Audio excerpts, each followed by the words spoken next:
Hello and welcome back to the virtual classroom. I'm your host, Dr. Olmsted, and today's topic is Lecture 20, The Market Revolution and Reform.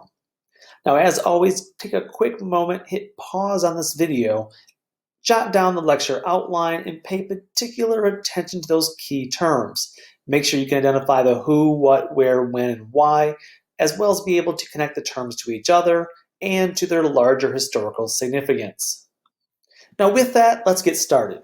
Now, when we left off last time, we were talking about defending the Republic, specifically talking about the War of 1812, which I might add is a kind of a poor name for it, considering it lasts all the way to 1815. Nonetheless, the post-War of 1812 period is a period of prosperity. We mentioned at the end of last lecture, this was known as the era of good feelings. And there will be a lot of changes going on during this period that will contribute to that prosperity. First and foremost, there's a dramatic change in how Americans get their goods to market. We're going to see regional specialization of goods.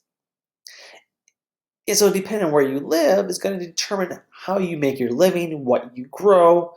And what we're going to see this period is a tremendous period of growth, especially economic growth. Therefore, it's often referred to as the market revolution.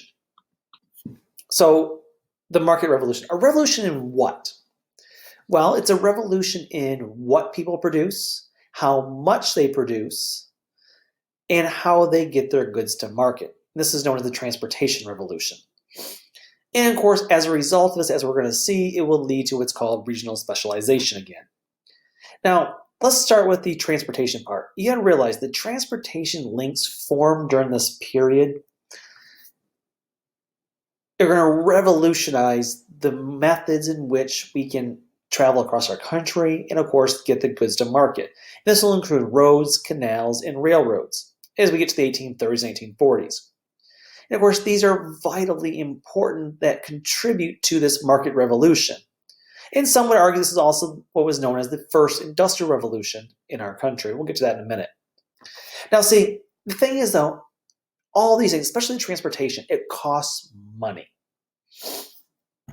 Someone has to pay for it. The question for you, for people living back then, as well is, well, whose job is it to pay for this? I mean, nowadays we kind of assume the federal government should bail it out. But that was, again, not the case, especially given the idea that this was Jeffersonian America still, right? Democrat, Republican, small federal government. But as we saw in our last lecture, there were some limits to the Jeffersonian ideals when it came to the War of 1812. Let me give an example. You see, this period starts talking about, remember, at the end of the War of 1812, the person who really began to sound the alarm was Henry Clay. And he specifically pointed out three main weaknesses that were highlighted and exacerbated during the War of 1812. Remember, there was a really real chance that we could have lost the war. And in many ways, all it was a stalemate that both sides just said, okay, let's just stop right here and avoid further cost. And so Henry Clay proposes what he calls the American system that comprised of protective tariffs, internal improvements, and a new national bank. Now, the reason this is even possible is something worth exploring because the reality is all three of these things do not fit within the Jeffersonian American ideal. None of these three things are necessarily under the purview of what Jefferson, Madison, Monroe believed were a good part of what the federal government should do. Because all three of these things, if the federal government undertakes them, are an expansion of the federal government. And so let me show you how much things have changed, though. So let's talk about, first of all, the bank. So let's start with the new national bank. You see, so one of the bank really highlights how much things were changed as a result of the War of 1812. The mindset of both Americans in general and the federal government specifically, even those in the Jeffersonian lineage. So, for example, Over the course of the War of 1812, there was this tremendous push to recharter a new national bank. Why? Well, the first national bank, this first federal bank, first national bank, had been chartered back under President Washington's administration. Big surprise, it was one of the pet projects, of course, of Alexander Hamilton. However, it had been closed by the Democratic Republican-led Congress in 1811, just before the War of 1812, because the Congress felt it was unconstitutional. This was not under the purview of the federal government to do. This is a states' rights thing. However, after weathering the fiscal and military inefficiencies of the War of 1812, in 1815, part of Henry Clay's American system, Congress establishes what's called the Second National Bank. And guys, there wasn't even discussion over constitutionality. It was just determined that, yeah, we need a bank and the federal government should do it. So why the federal government?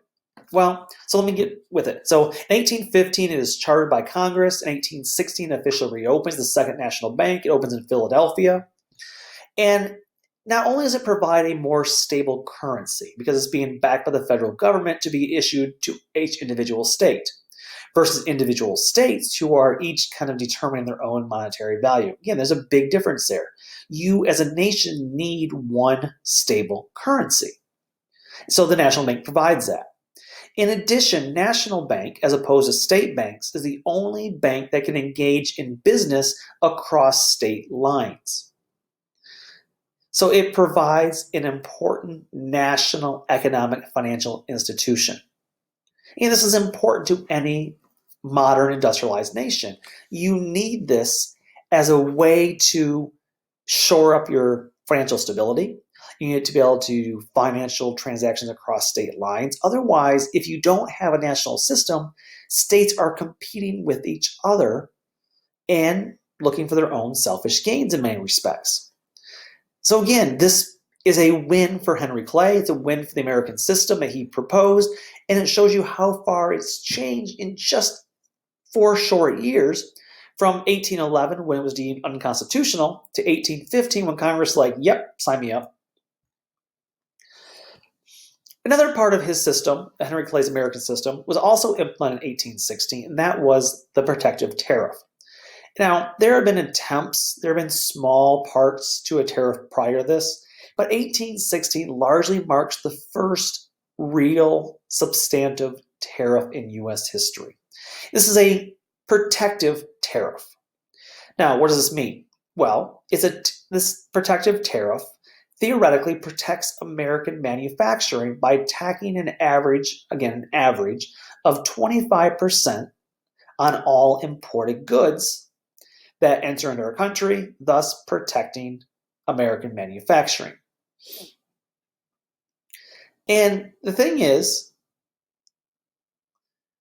this does protect American manufacturing. Here's the idea. So let's just say, for instance, I'm trying to think what I have around me right now. Well, I have my iPhone right here. So you all see my iPhone. If this phone costs an American manufacturer, they can make it for, say, $80. But you can get a Chinese version of it for $70. The Chinese, again, I'm not saying Chinese version is a fake version, but as a, exact same product, but Chinese produced. So you can pay $80 for it, American made, or pay $70 for it, Chinese made. Okay, fantastic. So now we're going to put that average 25% tariff on the Chinese import. Now this phone costs at least 25% more, again, 20% average. So let's say, for easy math, this phone now costs $95. Fantastic. So the Chinese imported phone costs $95. The American-made phone still costs, theoretically, $80. Which phone are you buying now? Of course you buy the American-made one, because you're a good patriotic American, right? Right. But here's the thing. So it did its job. It protected American manufacturing. It did its job. The tariff does. The downside is, do you really, really think that an American manufacturer, American business, is going to keep charging $80 for their iPhone? No. So how much is that Chinese version we said now with the tariff? Oh, $95? Okay. So the Americans are going to jack up, the American-made phone companies going to jack up their cell phone cost now, the iPhone, up to, let's just say, $92. Let's say $90 even. So wait, did the cost of manufacturing increase for U.S. product? No. But because of the protective tariff, it allows American manufacturers to jack up their price as well, even though their cost did not go up, thus enabling them to make more profit. And so on the one hand, tariffs are great. They do their job, protect American manufacturing, thus American jobs, theoretically. However, they also often, the argument goes that they often also jack up the price for average consumers. Because now you have the $95 Chinese made iPhone, or you had your now $99 US made iPhone. Well, you still might buy the American phone because it's a couple dollars cheaper, but you're not doing it because of any loyalty to the United States. You're doing it because, well, it's just a couple dollars cheaper. And yes, it's still protecting American manufacturing, but who really got hurt here? I mean, the American-made company is now making more money, so great. But unless you are A, the owner of the business, or B, one of the workers who make the phone, did you benefit here? I mean, if you're a worker for the business, you theoretically have more job security because your job is secure because you're not going to business because people are buying your product. But if you're just, Joe Blow down the street, you're now paying, you went from paying $80 to paying $92 to buy a phone. You lost $12 in this deal. All because the American government said, hey, tariffs are good. So there, again, there's an argument to be made both ways here. But in 1816, the debate was not over whether or not the tariff was constitutional. It was not over whether the tariff is good. It was over what percent the tariff should be. In general, the American public and the American government believed tariffs were good. So, yeah, it went pretty well. It was known as protectionism. However, the third part, the internal improvement part of the American system, this was where it's a bit harder to implement than either the bank or the tariff. Now, most congressmen did agree that we need infrastructure improvement. We need better road systems to facilitate travel, facilitate commerce, and of course, defense. Again, it's very difficult back in the War of 1812 to get armament from Kentucky down to New Orleans. That's a big deal. And so how do you do this? So most congressmen agreed. Fantastic. For commerce, for defense, for travel. We need better roads. Good job, Henry Clay. Congratulations. Now, where should we build these roads? And more importantly, who should pay for it? And so, of course, if you live in Georgia, do you want to be telling the federal government, spend taxpayer money and build roads up in New York? Of course not. If you live in New York, if you're a congressman from New York, you want roads in New York. You don't care about roads in Georgia. If you live in Louisiana, do you care about roads up in Michigan? No. And so the debate became, where do you build these roads and who does it benefit? And then on top of that, is it even ethical or is it constitutional for the federal government to use taxpayer money to build roads when the taxpayer money, the roads may not be benefiting those particular taxpayers? Again, building a road in New Jersey versus the taxpayer in Georgia. And so there's a lot of argument here over where. Some people said, well, no, we need roads everywhere. We should connect Maine all the way to Georgia. Sounds reasonable, but what about all those new states out west, like Ohio and Kentucky and Tennessee?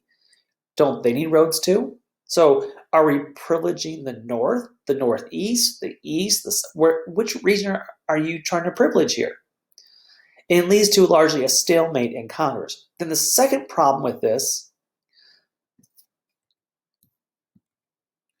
so again, here's my map. So again, where do you privilege at? This is your map in 1816. Do you just connect big cities? Well, you can see on the map where all the big cities are at. The biggest city, of course, you see is that they're in New York, but every major big city, essentially, other than maybe New Orleans, is in the Northeast. So do you just connect the big cities? Then you get some bigger cities out in the Midwest, like Chicago, St. Louis, Cincinnati. Do you connect those to where all the other big cities are? Which largely the South out, which is half of your country. Can you justify spending money on only half the country? And then on top of all this, President Madison, remember he's a Democratic Republican, Jeffersonian.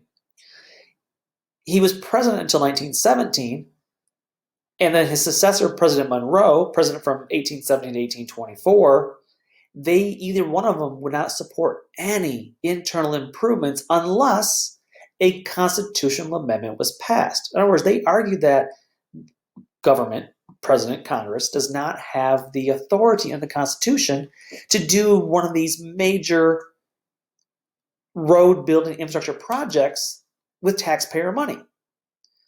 This becomes a very problematic issue. But you remember I did say we do need to have the transportation revolution. So therefore, how do we really kick off this market revolution? Well, the bank's important. The tariff's important. But most important is the transportation revolution.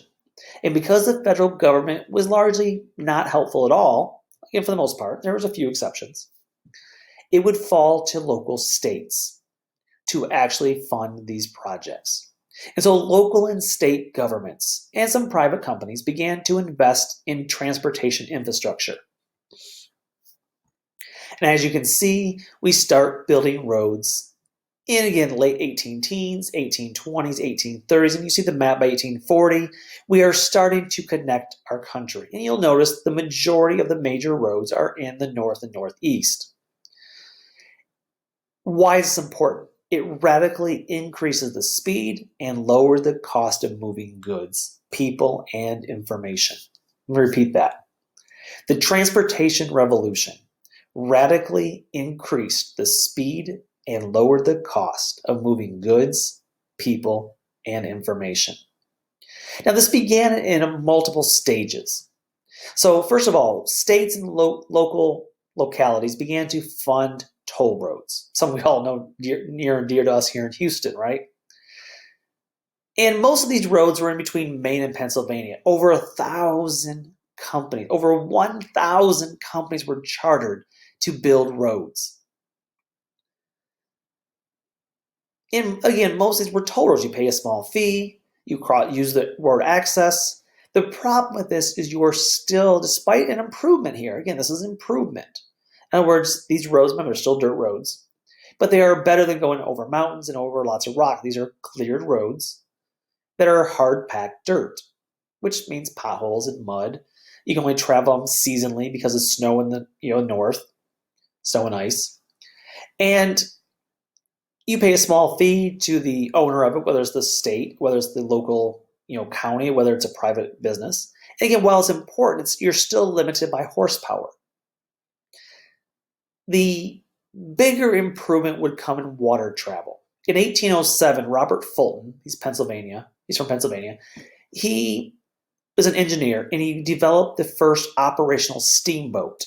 Now, why is this important? And again, I say 1807, he develops it, Robert Fulton does, but it doesn't largely come into effect until after the War of 1812. Why is this important, though? Well, the problem with water travel up to the 18 teens was you were largely stuck going downriver. You went with the current. It's very difficult to go upriver, which means you had to use the roads, which are very slow by horsepower.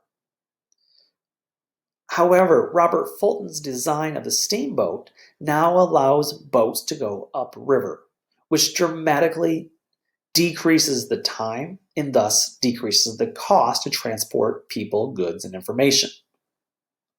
This is all well and good, but how do you get from, say, Chicago up there on on Lake Michigan? How do you get from there and get goods from there all the way over to the Atlantic Ocean in New York City?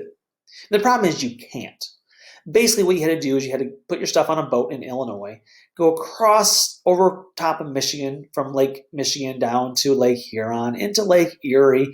And then once you get to New York, put it on a horse, buggy, and cart, or horse and carriage, horse and cart, and then transport across the state of New York.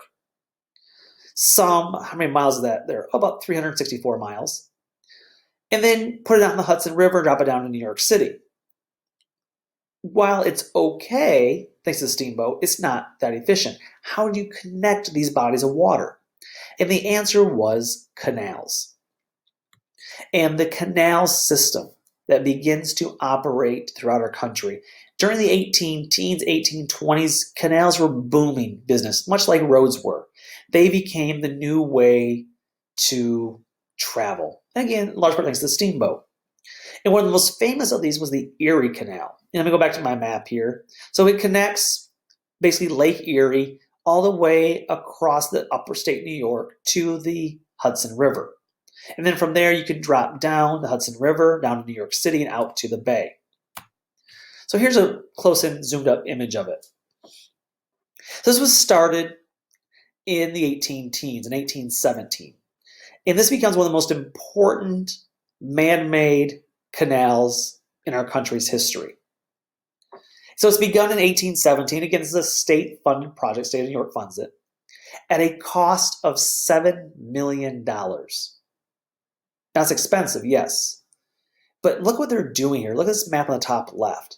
They're connecting Lake Erie, 364 miles across upstate New York, digging this canal. Remember, there's no power steam shovels here yet. And connecting to Albany, New York, the capital. And then, of course, they can jump on the Hudson River, head down south into the New York City, and ultimately into the ocean. Think of this monumental feat that was accomplished here. For $7 million to dig a 364-mile canal, deep enough for these deep ships. And by doing so, you're able to connect Chicago to the Atlantic Ocean. This is a monumental feat of engineering. It would take 8 years to finish, from 1817 to 1825. Cost $7 million. And of course, it's a toll. You pay a fee to use it. Within 7 years, they pay off the $7 million cost. And every year thereafter, New York State profits $3 million. And what this does, I mean, for profit-wise for New York, fantastic. But what this does for travel, for transportation, and for moving out west is immeasurable. Because this ties the Great Lakes region to New York City, to the Atlantic world, to that trading center. It persuades people to move out west because you could still maintain ties and even go back and visit people. Something you would never be able to do by crossing by horse and buggy across on land. But within a couple of weeks, you can arrive by steamboat. And you actually maintain not only familial ties, but also cultural ties. So you can take that culture with you. And it changes the way we think about moving out west. It's no longer a lifelong decision. Now, many obviously did go out for the rest of their lives and never see their family again.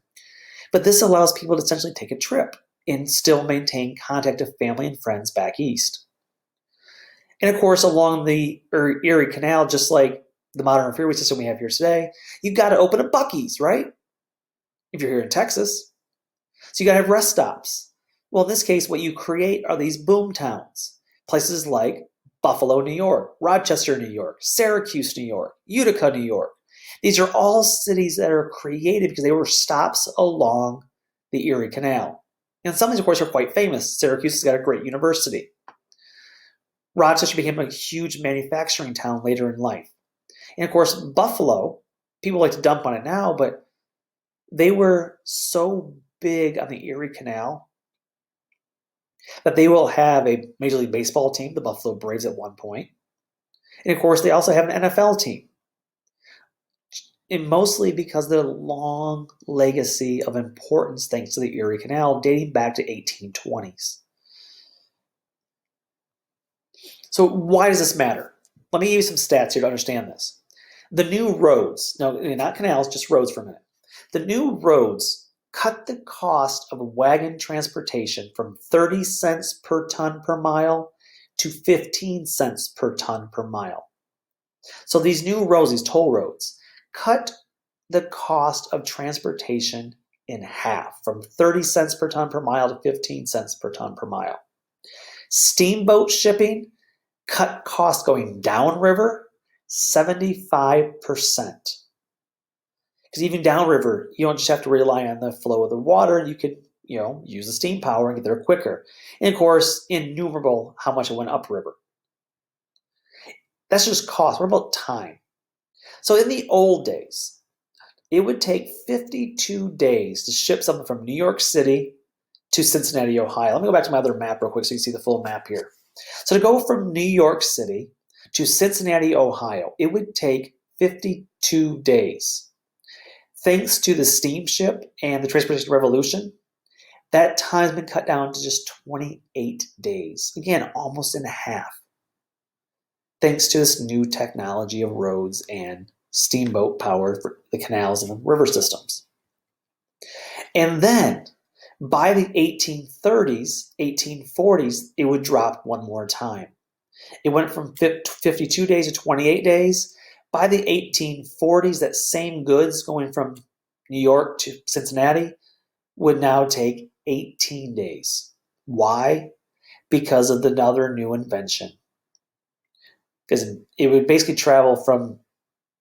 make their way from New York to Pittsburgh via canal and steamboat, and then it would get on the next new invention, the train. And that train from Pittsburgh to Cincinnati cut transit time down to just 18 days. So think about this for a minute. Between the War of 1812, so let's just say 1815, the war is over, 1816. It would take 52 days to send something from New York to Cincinnati. So that's 1816. By 1840, just 24 years later, you can now send that same amount of goods for just 18 days. From 52 days down to 18 days in just 24 years. That is a revolution. And of course, railroads will continually grow and expand. You see the graphs in front of me on your screen right now. And of course, you'll notice the vast, vast, vast majority of them are in the north and northeast. And there's a reason for that we'll talk about in a minute. And of course, along with this, you'll also have the telegraph development in the 1840s that will allow you to maintain verbal communication, also help with market prices to avoid, being able to purchase something cheaper, more expensive, and maintain market value. And again, communication, defense purposes, the same. The impact is most significant, of course, in the Northeast and in the Midwest, or the Old Northwest. Why?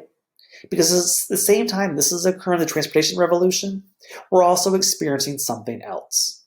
The first stages of the Industrial Revolution, or the first Industrial Revolution, which is taking water power and later steam power to begin producing manufacturing plants.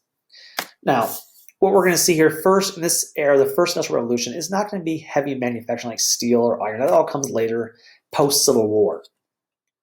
But what does happen here, especially, is textiles. And the most famous of these is the Lowell, Massachusetts textile mill. And again, the Northeast is not a good area for growing things. It had shifted dairy production, but even that had been dwindling out. But what the Northeast did have was rocky soil and therefore fast-moving rivers.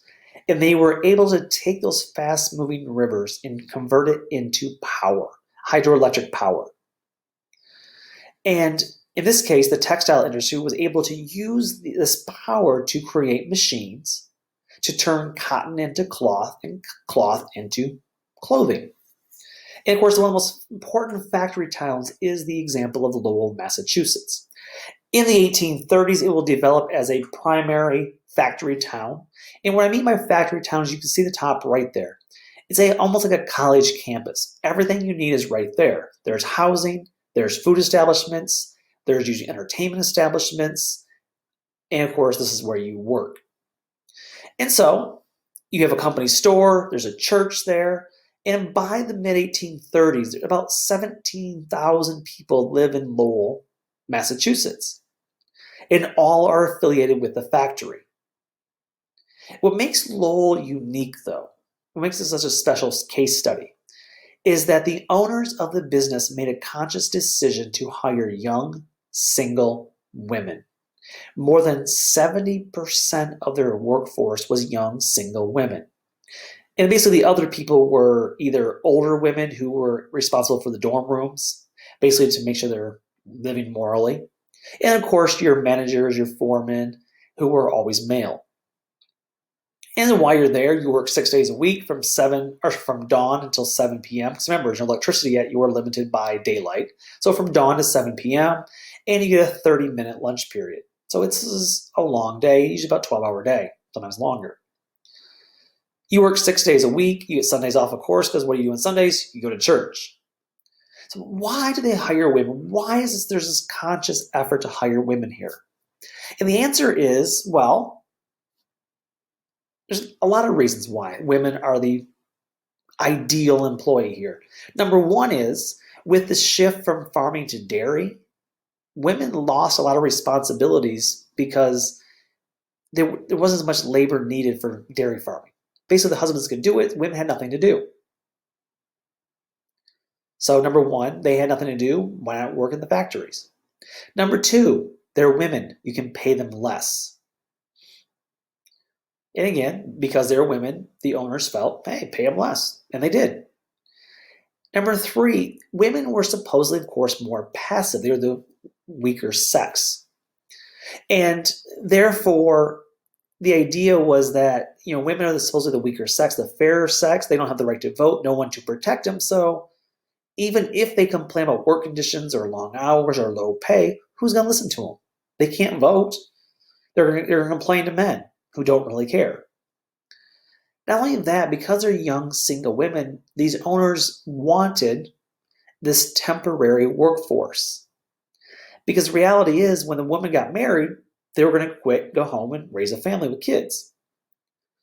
And so what this created was a permanent workforce of underpaid, exploited people who, even if they become disgruntled and rebel, they A, have no one to complain to because the men don't care and women don't have the right to vote.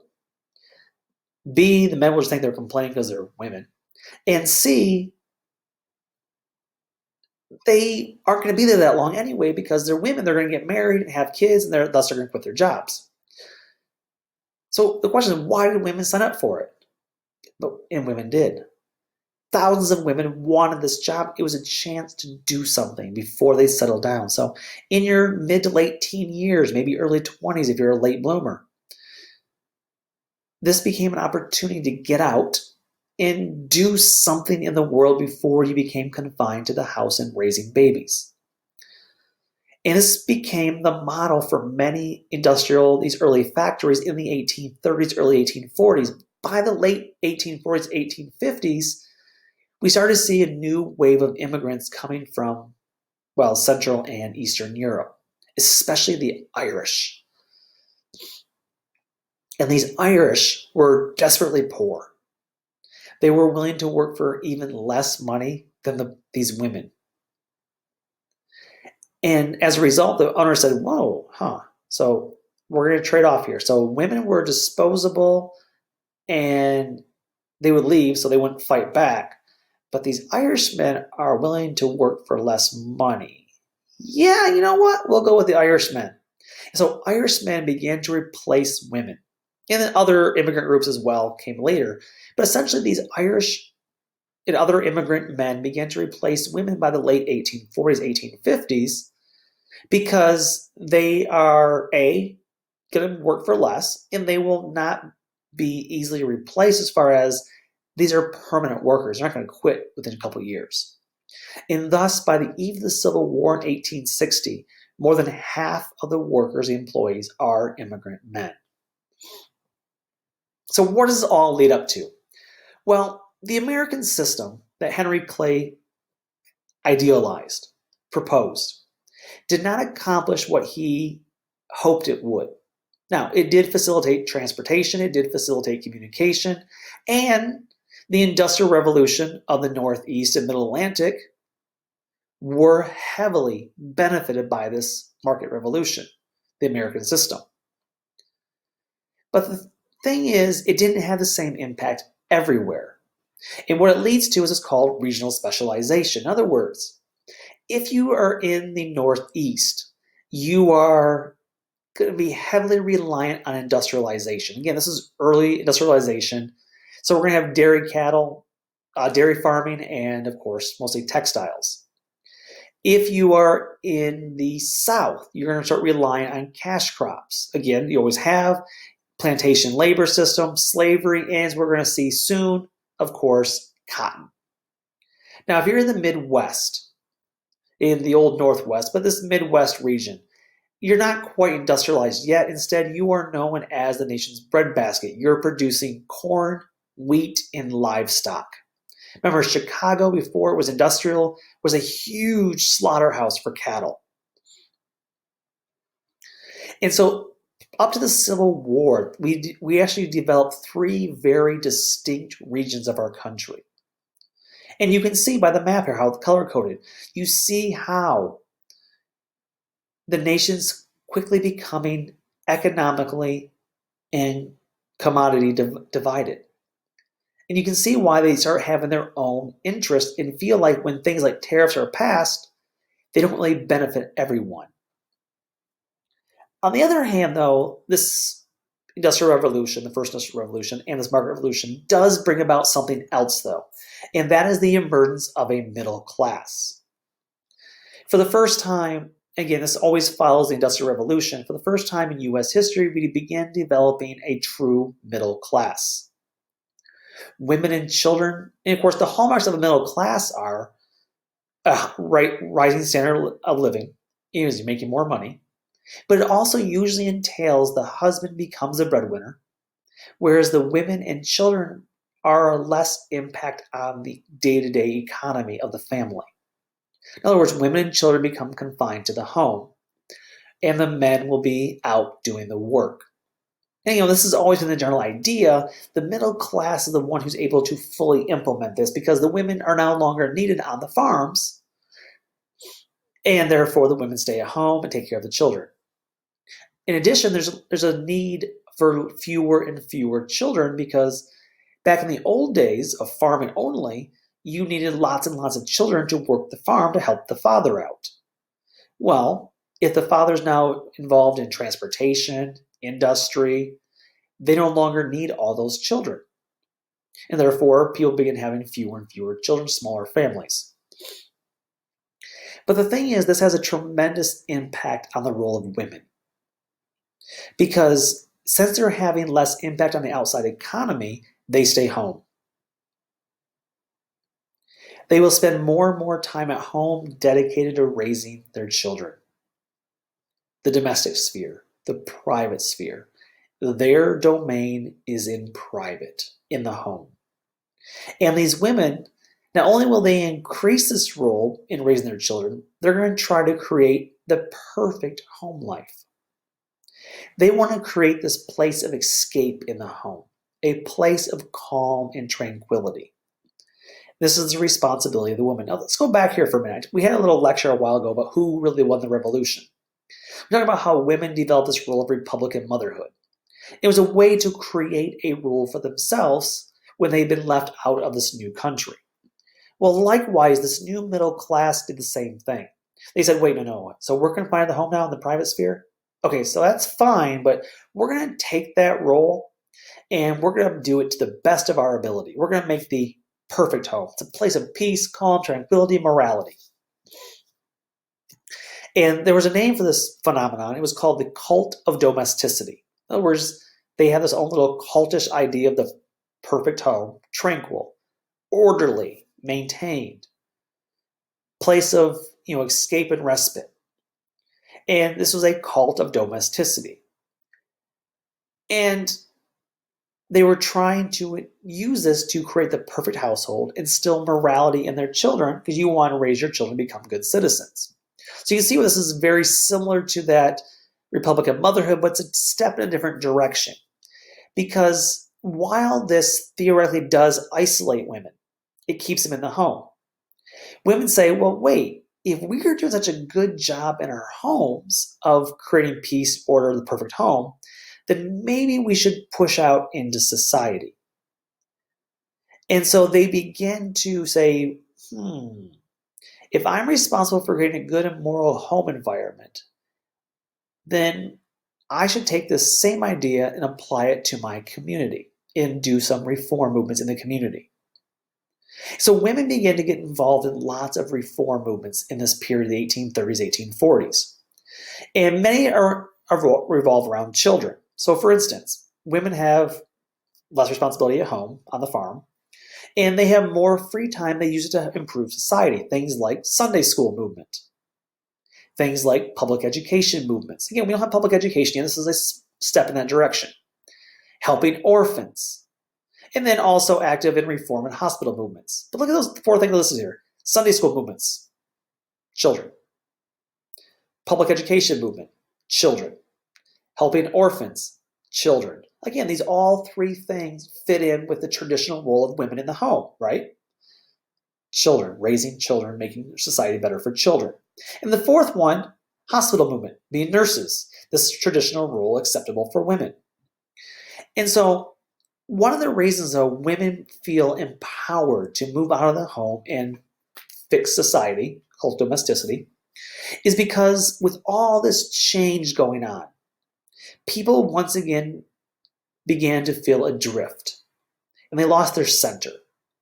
And yes, it's time for another religious revival. And it's this religious revival that we'll talk about in our next lecture that really gives women the empowerment and the tools needed to make these reform movements last.